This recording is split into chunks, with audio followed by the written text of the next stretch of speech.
നമസ്കാരം. മലയാളി വാർത്തയിലേക്ക് സ്വാഗതം. ചേർത്തലയിലെ സ്ത്രീകളുടെ തിരോധാന കേസിലെ പ്രധാന പ്രതിയായ സെബാസ്റ്റ്യനെ ചുറ്റിപ്പറ്റി മറ്റൊരു ദുരൂഹമരണം കൂടി ഉയർന്നു വരികയാണ്. 2008 റെയിൽവേ ട്രാക്കിൽ ദുരൂഹ സാഹചര്യത്തിൽ മരിച്ച തിരുനെല്ലൂർ സ്വദേശി ജയദേവന്റെ മരണത്തിന് പിന്നിലും സെബാസ്റ്റ്യന് പങ്കുണ്ടെന്ന സംശയമാണ് ഇപ്പോൾ ശക്തമാകുന്നത്. കോടികളുടെ ആസ്തിയും വിശ്വാസബന്ധവും പങ്കുവച്ചിരുന്ന ജയദേവന്റെ അപ്രതീക്ഷിത മരണം 4 സ്ത്രീകളുടെ തിരോധാന കേസുകളിൽ സെബാസ്റ്റ്യൻ പ്രതിസ്ഥാനത്ത് നിൽക്കുന്ന സാഹചര്യത്തിൽ അന്വേഷണത്തിന് പുതിയ വഴിത്തിരിവാവുകയാണ്. സെബാസ്റ്റ്യന്റെ അടുത്ത സുഹൃത്താണ് ജയദേവൻ. FCI ഉദ്യോഗസ്ഥനായ ജയദേവൻ 2008 ഏപ്രിൽ 7-നാണ് മരിച്ചത്. റെയിൽവേ ട്രാക്കിൽ ദുരൂഹ സാഹചര്യത്തിലായിരുന്നു ജയദേവന്റെ മൃതദേഹം കണ്ടെത്തിയത്. സ്ത്രീകളുടെ തിരോധാനവും മരണവും സംബന്ധിച്ചുള്ള കേസുകളിൽ സെബാസ്റ്റ്യൻ പ്രതിസ്ഥാനത്ത് നിൽക്കുമ്പോഴാണ് ജയദേവനെ കൊന്നോ എന്ന സംശയം ഉയർന്നത്. സെബാസ്റ്റ്യൻ ജയദേവന്റെ മനസാക്ഷി സൂക്ഷിപ്പുകാരനായിരുന്നുവെന്നും ബന്ധു റെജിമോൻ പ്രതികരിച്ചു. മരിക്കുമ്പോൾ ജയദേവന് കോടികളുടെ ആസ്തി ഉണ്ടായിരുന്നുവെന്നും ചിട്ടി നടത്തിയ തുകയടക്കം കോടികൾ ജയദേവന്റെ കയ്യിൽ ഉണ്ടായിരുന്നുവെന്നും റെജിമോൻ പറയുന്നു. പണം എങ്ങോട്ട് പോയി എന്നത് ദുരൂഹമാണ്. സെബാസ്റ്റ്യന്റെ വിവാഹം നടത്തിയത് ജയദേവനാണ്. ഈ ജയദേവൻ തിരുനെല്ലൂർ ശ്രീ വിശാഖപുരം ക്ഷേത്ര കമ്മിറ്റി ഖജാൻജിയായിരുന്നു. ക്ഷേത്രത്തിന്റെ പണം ഉൾപ്പെടെ കൈകാര്യം ചെയ്തത് ജയദേവനായിരുന്നുവെന്ന് റെജിമോൻ പറയുന്നുണ്ട്. ദുരൂഹതയുടെ ചുരുൾ നീക്കുവാനായി കിണഞ്ഞ് പരിശ്രമിക്കുകയാണ് അന്വേഷണ സംഘം. ഇതിനിടെ കടക്കരപ്പള്ളി സ്വദേശിനി ബിന്ദു പത്മനാഭന്റെ തിരോധാനത്തിൽ നിർണായക വെളിപ്പെടുത്തൽ പുറത്തുവന്നു. ബിന്ദു പത്മനാഭനെ റിയൽ എസ്റ്റേറ്റ് ഇടപാടുകാരനായ സെബാസ്റ്റ്യനും സുഹൃത്തും ചേർന്ന് കൊലപ്പെടുത്തിയെന്ന ശബ്ദരേഖയാണ് പുറത്തുവന്നിരിക്കുന്നത്. ദല്ലാളായ സോഡ പൊന്നപ്പൻ അയൽവാസിയായ കടക്കരപ്പള്ളി സ്വദേശി ശശികലയോടാണ് കൊലപാതക വിവരം വെളിപ്പെടുത്തിയത്.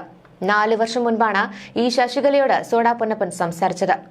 ശബ്ദരേഖ ക്രൈംബ്രാഞ്ച് പരിശോധിച്ചു വരികയാണെന്ന് പറയുന്നുണ്ട്. ഈ സ്ത്രീയുടെ മൊഴിയും പോലീസ് രേഖപ്പെടുത്തി. സെബാസ്റ്റ്യനും സുഹൃത്തും ചേർന്ന് ബിന്ദുവിനെ എങ്ങനെയാണ് ഇല്ലാതാക്കിയതെന്ന് പൊന്നപ്പൻ പറയുന്നത് ഈ ശബ്ദരേഖയിലുണ്ട്. ബിന്ദു പത്മനാഭന്റെ സ്വത്ത് വിൽക്കുവാൻ വേണ്ടി സെബാസ്റ്റ്യനും സുഹൃത്തും താനാണ് പരിചയപ്പെടുത്തി കൊടുത്തതെന്ന് ഇയാൾ പറയുന്നുണ്ട്. ബിന്ദുവിന്റെ കയ്യിൽ പണമുണ്ടെന്ന് മനസ്സിലായതോടുകൂടി സെബാസ്റ്റ്യനും സുഹൃത്തും അവിടുത്തെ സ്ഥിരം സന്ദർശകരായി. അവർ ഒന്നിച്ചിരുന്ന് മദ്യപിക്കാറുണ്ടായിരുന്നു. ബിന്ദുവിനെ സെബാസ്റ്റ്യനും സുഹൃത്തും ചേർന്ന് ലഹരി നൽകി മയക്കി കിടത്തിയ ശേഷം ശുചിമുറിയിൽ വെച്ച് കൊലപ്പെടുത്തിയെന്നും ഈ ശബ്ദരേഖയിൽ പറയുന്നു. ഒരു ദിവസം വൈകിട്ട് തന്നെ കാണുവാൻ സെബാസ്റ്റ്യൻ വന്നിരുന്നു.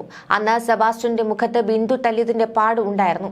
എന്തിനാണ് അടിച്ചതെന്ന് ചോദിച്ചതെന്നും ഈ പൊന്നപ്പൻ പറയുന്നുണ്ട്. 2006 മുതലാണ് ബിന്ദുവിനെ കാണാതാകുന്നത്. 2017 സെപ്റ്റംബർ 17-നാണ് ബിന്ദു പത്മനാഭന്റെ സഹോദരൻ പ്രവീൺ കുമാർ ആഭ്യന്തര വകുപ്പിന് പരാതി നൽകിയത്. പരാതി ജില്ലാ പോലീസ് മേധാവി വഴി 2017 ഒക്ടോബർ 9-ന് കുറ്റിയത്തോട് CI ഓഫീസിലെത്തി. എന്നാൽ 70 ദിവസത്തിനു ശേഷം ഡിസംബർ 19-നാണ് ഈ 1400/2017 നമ്പറിൽ പ്രാഥമിക വിവര റിപ്പോർട്ട് ഇട്ടത്.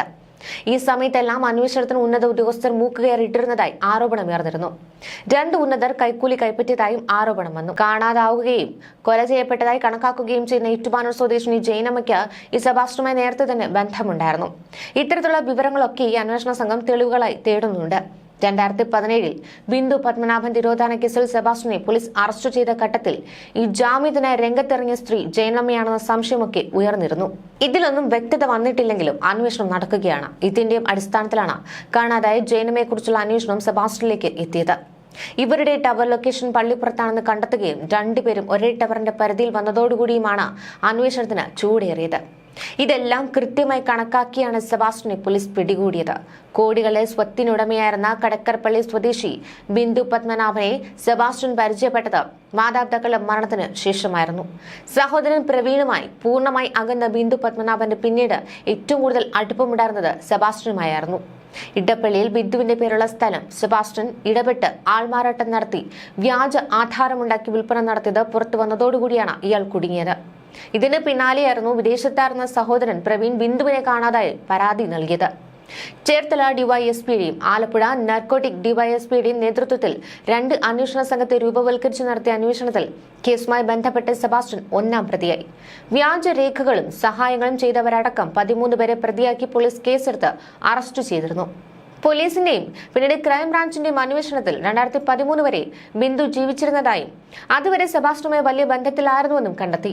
അന്വേഷണം പോലീസ് തുടരുന്നതിനിടെ തന്നെ മറ്റൊരു യുവാവിന്റെ മരണത്തിലും ദുരൂഹത ഉയർന്നു.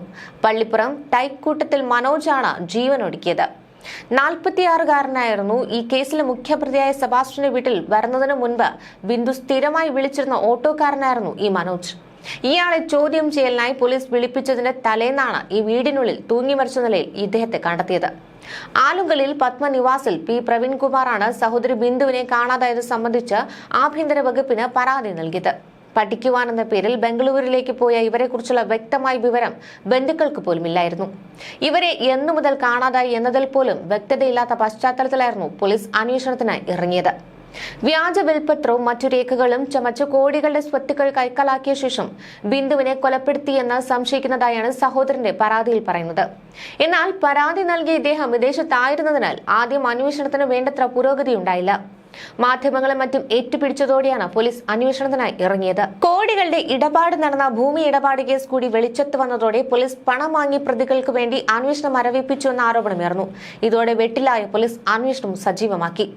സർക്കാർ ഉദ്യോഗസ്ഥനായിരുന്ന അച്ഛൻ പത്മനാഭ പിള്ളയുടെ പേരിലുള്ള കുടുംബ പെൻഷൻ അവിവാഹിതയായ ബിന്ദുവിന് അർഹതപ്പെട്ടതായിരുന്നു. കാണാതാകുന്നതിന് 5 വർഷം മുൻപ് വരെ അവരത് കൈപ്പറ്റുകയും ചെയ്തു. എന്നാൽ പിന്നീട് ഇത് കൈപ്പറ്റിയിട്ടില്ലെന്നാണ് സ്ഥിരീകരിച്ചത്.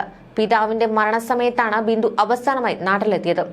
ബന്ധുക്കളുമായി അടുപ്പമില്ലാതിരുന്നതിനാലും സഹോദരൻ സ്ഥലത്ത് ഇല്ലാതിരുന്നതിനാലുമാകണം ഇവർ പള്ളിപ്പുറം സ്വദേശിയായി ബ്രോക്കറാക്കി ഇടപ്പള്ളിയിലെ വസ്തു വിൽക്കുവാൻ ശ്രമിച്ചത്. ആദ്യഘട്ടത്തിൽ വിൽപ്പന നടക്കാതിരുന്നതിനാൽ മുക്തിയാർ നൽകിയ ശേഷം ബിന്ദു തിരികെ പോയെന്ന നിലപാടിലായിരുന്നു പള്ളിപ്പുറം സ്വദേശി. എന്നാൽ മുക്തിയാർ രജിസ്റ്റർ ചെയ്തത് വ്യാജമാണെന്ന് വ്യക്തമായതോടെ പോലീസ് ബിന്ദുവിനായുള്ള അന്വേഷണം തുടങ്ങി. ബിന്ദുവിന്റെ പേരിൽ വ്യാജ മുക്തിയാർ രജിസ്റ്റർ ചെയ്ത് ഇടപ്പള്ളിയിലെ ഭൂമി വിൽപ്പന നടത്തിയെന്നാണ് കേസ്. പലതവണ പോലീസ് ബ്രോക്കറെ ചോദ്യം ചെയ്തുവെങ്കിലും കാര്യമായ വിവരങ്ങളൊന്നും പോലീസിന് ലഭിച്ചിരുന്നില്ല. 2024 ഡിസംബർ 23-നാണ് ജെയിൻ മാത്യു എന്ന ജെയിനമ്മയെ കാണാതായത്. പാലായിൽ ധ്യാനത്തിന് പോകുന്നുവെന്ന് പറഞ്ഞാണ് ജെയിനമ്മ വീട്ടിൽ നിന്നിറങ്ങിയത്. 4 ദിവസം കഴിഞ്ഞിട്ടും തിരിച്ചെത്താതായതോടെ ഭർത്താവ് അപ്പച്ചനും സഹോദരൻ സാവിയോ മാണിയും പോലീസിൽ പരാതി നൽകി. പക്ഷേ അന്വേഷണത്തിൽ പുരോഗതി ഉണ്ടായില്ല. ഏപ്രിലിൽ ഹൈക്കോടതി നിർദ്ദേശിച്ചതനുസരിച്ച് ക്രൈംബ്രാഞ്ച് കേസ് ഏറ്റെടുത്തു. കാണാതായ ദിവസങ്ങളിൽ ജെയിനമ്മയുടെ mobile phone tower location Cherthala പള്ളിപ്പുറത്തായിരുന്നുവെന്ന് അന്വേഷണ സംഘം കണ്ടെത്തി. സമാനമായ മറ്റൊരു തിരോധാന കേസിൽ പ്രതിസ്ഥാനത്തുള്ള സെബാസ്റ്റ്യന്റെ വീട് ഈ പരിസരത്താണ് എന്നറിഞ്ഞ ക്രൈംബ്രാഞ്ച് 2 മാസം മുൻപായിരുന്നു ഇയാളെ ചോദ്യം ചെയ്തത്. പള്ളിപ്പുറത്ത് മൃതദേഹ ഭാഗങ്ങൾ കണ്ടെത്തിയ പുരയിടത്തിലെ വീടിനുള്ളിൽ രക്തക്കറയും കണ്ടെത്തിയിരുന്നു. ഈ രക്തക്കറ ജെയിനമ്മയുടേതാണെന്ന് ഫോറൻസിക് പരിശോധനയിലും സ്ഥിരീകരിച്ചു. സെബാസ്റ്റ്യൻ പണയം വെച്ചതും വിറ്റതുമായ സ്വർണ്ണാഭരണങ്ങളും ജെയിനമ്മയുടേതെന്ന് തന്നെയാണ് ഉറപ്പിച്ചത്.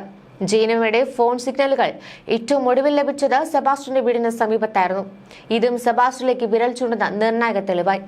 ഈ ഫോൺ സെബാസ്റ്റ്യൻ ഉപയോഗിച്ചതിന്റെയും സിം റീചാർജ് ചെയ്തതിന്റെയും CCTV ദൃശ്യം പുറത്തു വന്നിരുന്നു. എന്നാൽ ഫോൺ കണ്ടെത്തുവാനായിട്ടില്ല. ഈ പ്രതി ഇതുവരെ കുറ്റം സമ്മതിച്ചിട്ടുമില്ല. കേസുമായി ബന്ധപ്പെട്ട നിരവധി തെളിവുകൾ ലഭിച്ചതായി അന്വേഷണ സംഘം വ്യക്തമാക്കുന്നുണ്ട്. ശാസ്ത്രീയ തെളിവുകളടക്കം ശേഖരിച്ച് കേസ് അന്വേഷണം അന്തിമഘട്ടത്തിലേക്കാണെന്നാണ് പോലീസ് അറിയിച്ചിട്ടുള്ളത്. 2024 ഡിസംബർ 20-നായിരുന്നു ജെയിനമ്മയെ കാണാതായത്. ഇവർ തന്റെ സുഹൃത്തായിരുന്നുവെന്നും പ്രാർത്ഥനാ യോഗങ്ങളിൽ വെച്ചാണ് പരിചയപ്പെടുന്നതെന്നുമാണ് സെബാസ്റ്റ്യൻ മൊഴി നൽകിയത്.